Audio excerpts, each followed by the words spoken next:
Hey everyone, Michelle here and welcome back to my channel and welcome to my February TBR video. So for the month of February I'm going to be reading books based on relationships. Not just normal lovey relationships, I'm talking parental, friendships, enemies to lovers, things like that, platonic even, just acquaintances. I don't think I've got any acquaintances, but you never know.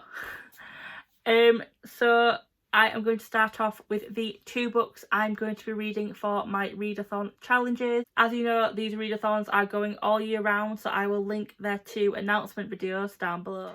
The first book is for the readathon Read Your Bookshelf by Chantel at an Intentional Life, and the theme for this month is a book that has a red cover or red spine.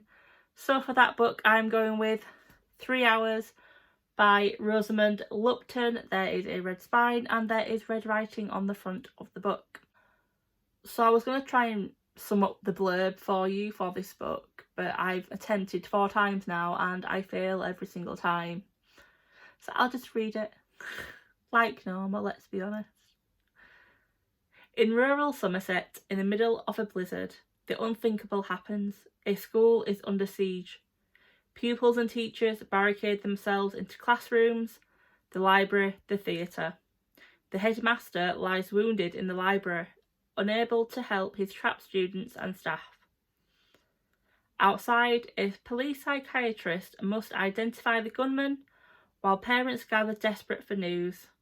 In 3 intensive hours, all must find the courage to stand up to evil and save the people they love. And the other readathon I'm participating in is Buzzwordathon, and for this month the prompt is a colour in the title. So I went with Spinning Silver by Naomi Novik. That cover is absolutely beautiful. I love this cover. As you all know, I did read A Deadly Education by Naomi Novik last year. I enjoyed it. It wasn't the best thing I'd written. There were some undertones that I wasn't happy with. But after reading Goodreads reviews, a lot of people said Spinning Silver and her other book, Uprooted, were a lot better. So I thought this would be the perfect month to give Spinning Silver a try. The tagline at the top is, "Will dark magic claim their home?" Let's see.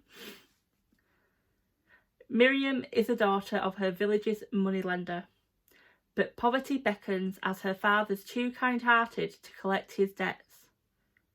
Then Miriam hardens her own heart and takes up his work. Her success creates rumours she can turn silver into gold, which attract the fairy king of winter himself. He sets her an impossible challenge, and if she fails, she dies. Yet if she triumphs, a fate worse than death awaits. Irina's father schemes to wed her to the Tsar. However, their dashing ruler hides a terrible secret, threatening mortals and winter alike. Torn between deadly choices, Miriam and Irina embark on a quest. It's one that will encompass sacrifice, power, and even love. So the next book I want to read, that I am actually currently reading and have nearly finished, is Afterland by Lauren Bukes. You are in a world where a terrible virus has wiped out the majority of men, over 3.2 billion of men. So in this book you follow Cole, Miles and Billy. Miles is Cole's 12-year-old son who has spent the last few years in a government building / jail, because that's what it is, because they want to run tests on him to see why he's immune to this disease and to gather sperm so that when they have eradicated this disease or they have found a cure, they can start reproducing again. Cole and Billy come up with a plan to get him out of there, but Billy only wants him to sell him to her boss. So you are following Cole and Miles, who now goes by Mila or Mila, because he's not hit puberty yet. He still sounds a bit young, so can pass as a female. So you are following Cole as she tries to get herself and Mila back to South Africa where they were born, and Billy is chasing after them with some goons because she really wants that money. Like I said, I am 3/4 of the way through this book and I'm enjoying it. The next book on my list is Bookish and the Beast by Ashley Poston, the third and possibly last book in the Once Upon a Con series. So these books are retellings of fairy tales based around a convention that is based around a really famous film series in this world. I would describe it as a bit like Star Wars. So this, like I said, this is book number 3, Beauty and the Beast retelling. So let's read you the blurb. Rosie Thorne is stuck on her college application essays, in her small town, and on that mysterious General Sond cosplayer she met at Excelsicon. Most of all, she's stuck in her grief over her mother's death. Her only solace was her late mother's library of rare Starfield novels, which they sold to pay off hospital bills. Vance Raines has been Hollywood royalty for as long as he can remember, with all the privilege and scrutiny that entails. When a tabloid scandal catches up to him, he's forced to hide out somewhere the paparazzi would never expect to find him. Small town USA. At least there's a library in the house. Too bad he doesn't read. When Rosie and Vance's paths collide and a rare book is accidentally destroyed, Rosie finds herself working to repay the debt. The only problem? Rosie can't stand Vance, and he's not a fan of hers either. So part of me is thinking this will be a very much enemies to lovers story, and I am here for it. The next book on my list is Burn Our Bodies Down by Rory Powell. There isn't really a blurb to read. I have looked on Goodreads, and from what I can gather on Goodreads, this is about a mother and daughter. The daughter has to do a project at school about family. I think she doesn't really know anything about her mother's family, so her mother gives her a picture, and in this picture it's from a small town in the USA.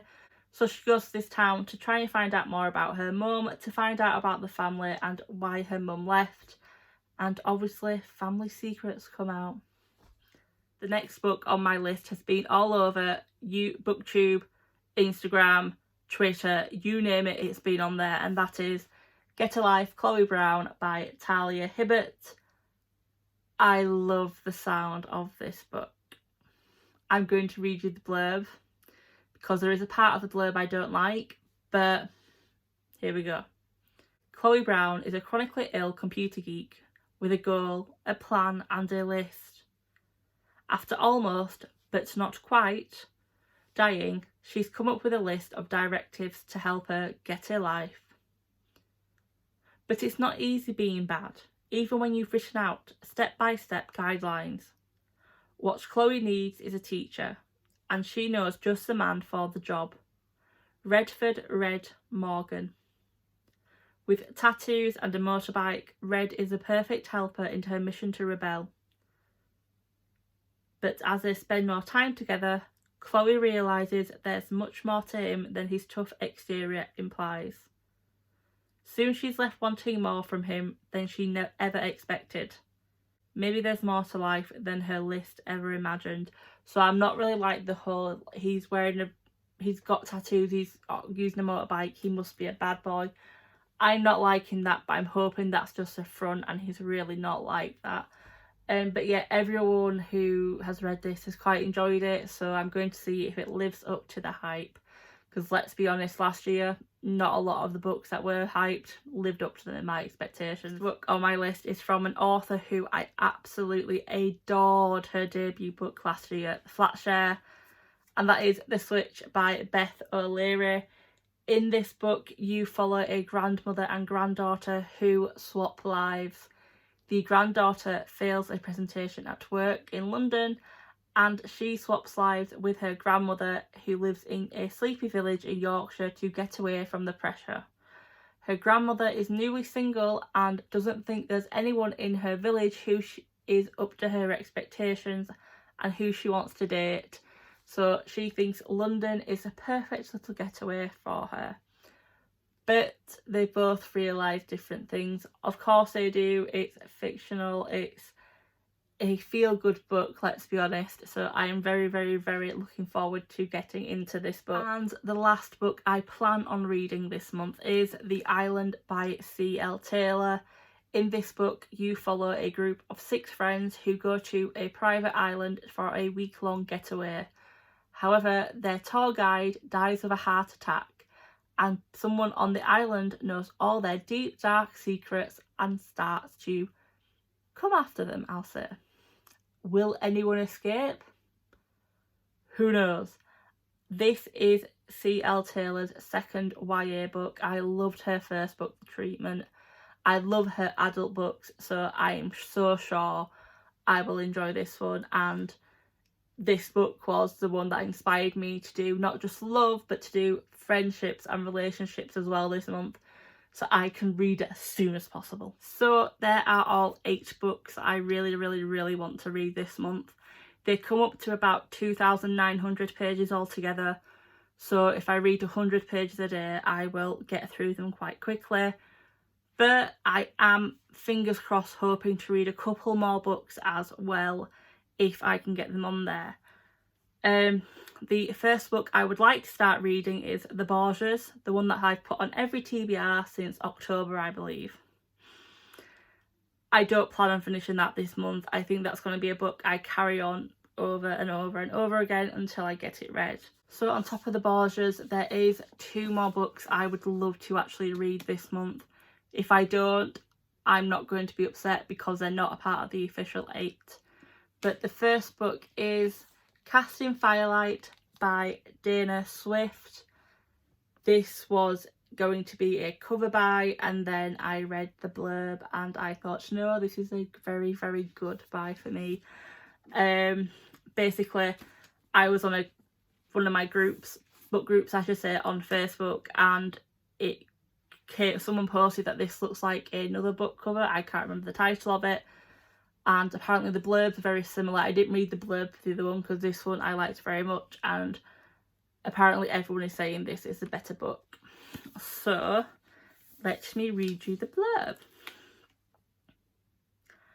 Adra, heir to the throne of Belwar, is a talented witch on the cusp of taking her royal ceremony test, and a girl who just wants to prove her worth to her people. Jatin, heir to the throne of Naupor, is a competitive wizard who's mastered all 9 colours of magic, and a boy anxious to return home for the first time since he was a child. Their arranged marriage will unite 2 of Wickery's most powerful kingdoms.